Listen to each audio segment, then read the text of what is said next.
tetapi kebutuhan Anda.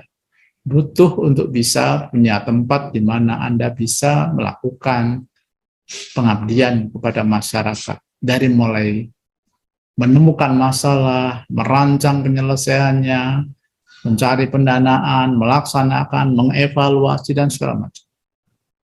Itulah madrasah ya yang sebenarnya. Hai. Kuliah kerja nyata atau biasa dikenal dengan sebutan KKN adalah bentuk kegiatan pengabdian kepada masyarakat oleh mahasiswa dengan pendekatan lintas keilmuan dan sektoral pada waktu dan daerah tertentu di Indonesia. Kegiatan ini juga memberikan pengalaman kepada mahasiswa untuk hidup di tengah-tengah masyarakat dan belajar untuk mengidentifikasi masalah yang seharusnya terjadi, lalu membantu untuk menyelesaikan permasalahan tersebut, khususnya permasalahan yang ada di lingkungan lokasi KKN. Assalamualaikum. Halo, perkenalkan nama saya Hikmaniah dari mahasiswa akuntansi Universitas Diponegoro Semarang dengan nomor NIM 120 1181 285. Seperti yang sudah saya ceritakan di awal video, kali ini akan menampilkan dan mengisahkan kegiatan KKN saya selama melakukan kegiatan KKN pulang kampung. Selain itu, tema dari KKN yang diangkat pada tahun ini adalah pemberdayaan masyarakat menuju pasca pandemi COVID-19 berbasis SDGs atau Sustainable Development Goals. Dalam pelaksanaannya, kegiatan KKN ini saya lakukan dengan protokol kesehatan seperti menggunakan hand sanitizer, masker, selalu mencuci tangan, dan juga menjaga jarak antar masyarakat sekitar. Nah, sudah hampir 3 tahun ini, yakni dari tahun 2020, kegiatan KKN ini tidak dilakukan di lokasi yang dipilih oleh universitas, melainkan lokasi kegiatan KKN itu ditentukan dari kampung halaman atau domisili tempat mahasiswa itu tinggal. Hal ini terjadi karena menimbang kondisi pandemi COVID-19 saat ini yang ada di Indonesia. Untuk saya sendiri, saya melakukan kegiatan KKN di kampung halaman saya atau di kota kelahiran saya, yaitu di kota Cirebon, Provinsi Jawa Barat. Saya melakukan kegiatan KKN ini seorang diri. Kegiatan KKN yang saya lakukan itu berada di lingkungan pedesaan. Untuk KKN saya sendiri, itu dilakukan di salah satu desa yang terdapat di Kabupaten Cirebon, yaitu Desa Junjang, Kecamatan Arjawinangun, khususnya di RT 03 RW 11. Nah, RT 03 RW 11 ini terletak di Jalan Taruna 2, tepatnya di Blok Karanganyar. Desa Junjang adalah sebuah desa yang terletak di Kecamatan Arjawinangun, berjarak 1 km dari pusat pemerintahan kecamatan dan 25 km dari pusat pemerintahan kota, serta berjarak 109 km dari pusat pemerintahan ibu kota Provinsi Jawa Barat. Desa Junjang berada di Kecamatan Arjawinangun, Kabupaten Cirebon, Provinsi Jawa Barat. Desa ini secara administrasi berbatasan dengan di sebelah utara berbatasan dengan Desa Bayalangu, sebelah selatan berbatasan dengan Desa Kebonturi, sebelah barat berbatasan dengan Desa Arjawinangun, dan di sebelah timur berbatasan dengan Desa Junjang Wetan. Adapun untuk sarana dan prasarana yang tersedia di Desa Junjang secara keseluruhan mencapai 50 gedung yang meliputi 48 gedung milik penganut agama Islam dengan rincian 2 gedung masjid, 40 gedung musola, 6 gedung sekolah madrasah. Sedangkan sarana peribadatan orang Kristen terdapat 1 buah gedung gereja. Dan sarana peribadatan orang Buddha 1 gedung vihara di Desa Junjang. Kuantitas penganut agama Islam sebagai mayoritas, fasilitas-fasilitas keagamaan bagi masyarakat Muslim pun lebih banyak tersedia di desa tersebut. Lokasi ini memiliki beberapa potensi wilayah seperti adanya sekolah, madrasah, dan juga beberapa UMKM atau warung sembako kebutuhan masyarakat sehari-hari. Di lokasi ini juga menemukan warung-warung makanan kecil dan juga perumahan warga yang saling berdekatan. Lokasi ini juga cukup dekat dengan kantor Desa Junjang, tempat di mana saya banyak melakukan kegiatan dan aktivitas sebelum melakukan KKN.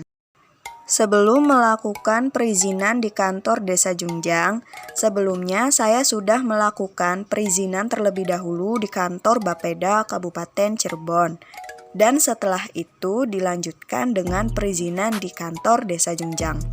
Kegiatan yang saya lakukan di sini diantaranya adalah perizinan untuk melakukan kegiatan KKN di Desa Junjang, yang dimana hal ini dilakukan secara langsung oleh Bapak Kuku Kasmin selaku Ketua Desa Junjang untuk melakukan publikasi perizinan setelah mendapatkan izin untuk melakukan kegiatan KKN.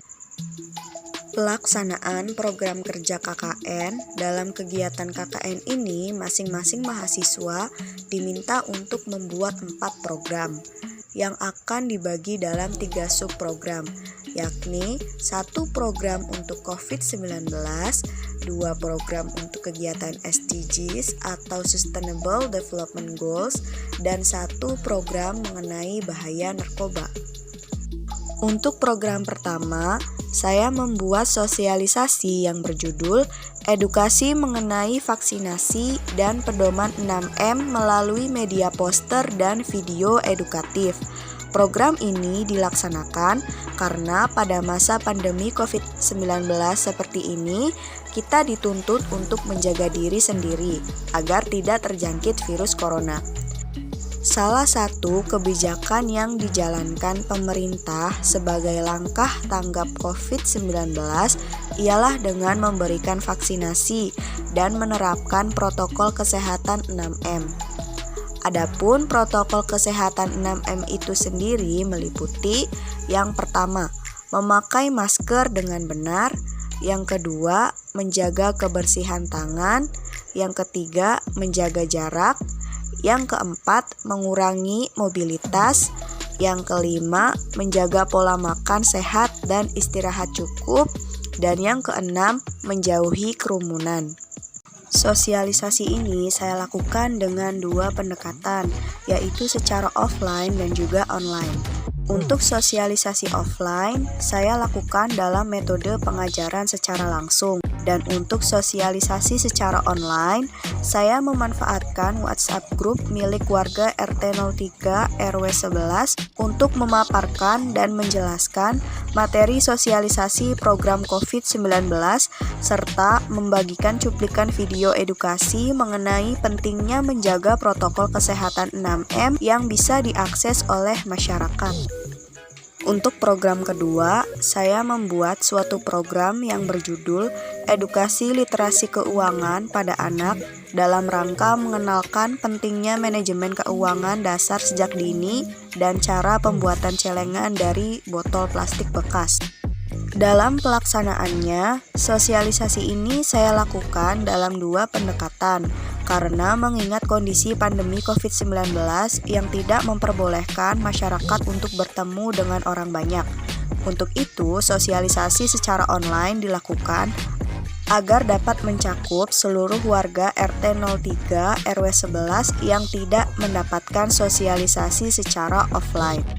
Untuk program ketiga, saya membuat suatu program yang berjudul Penyuluhan pada Pelaku UMKM tentang metode pembayaran secara non-tunai atau cashless dengan menggunakan aplikasi Link Aja yang bekerja sama dengan Bank BTN melalui media cetak online via grup WhatsApp. Untuk sosialisasi ini saya lakukan hanya dengan 1 pendekatan, yaitu dengan membagikan materinya saja secara online via WhatsApp grup masyarakat RT 03 RW 11 Desa Junjang. Adapun untuk program terakhir atau program keempat, saya membuat suatu program yang berjudul Edukasi pada Masyarakat tentang bahaya narkoba bagi generasi muda melalui media poster dan buku saku. Sosialisasi ini saya lakukan dengan 2 pendekatan, yaitu secara offline dan juga online. Untuk sosialisasi offline, saya lakukan dalam metode pengajaran secara langsung. Dan untuk sosialisasi secara online, saya memanfaatkan WhatsApp grup milik warga RT 03 RW 11 untuk memaparkan dan menjelaskan materi sosialisasi program keempat tentang bahaya narkoba. Ya, saya terima kasih ucapkan kepada KKN Undip yang telah melaksanakan kegiatan di Desa Jungjang, Arjawinangun dengan semangat, kerja keras.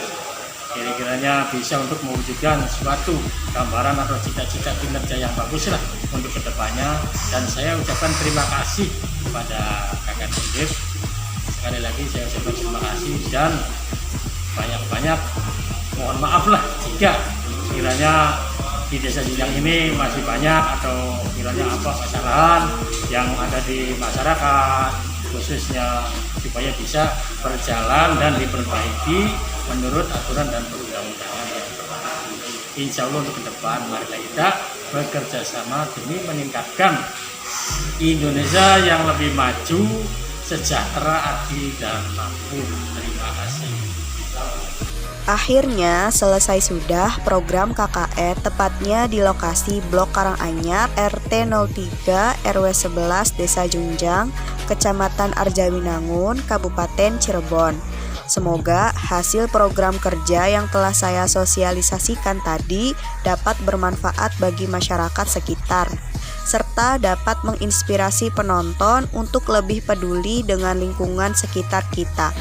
Akhir kata, saya mengucapkan terima kasih yang sebesar-besarnya kepada seluruh pihak yang telah terlibat dalam membantu dan mendukung kesuksesan dan kelancaran kegiatan KKN Tim 1 Undip periode 2022 ini.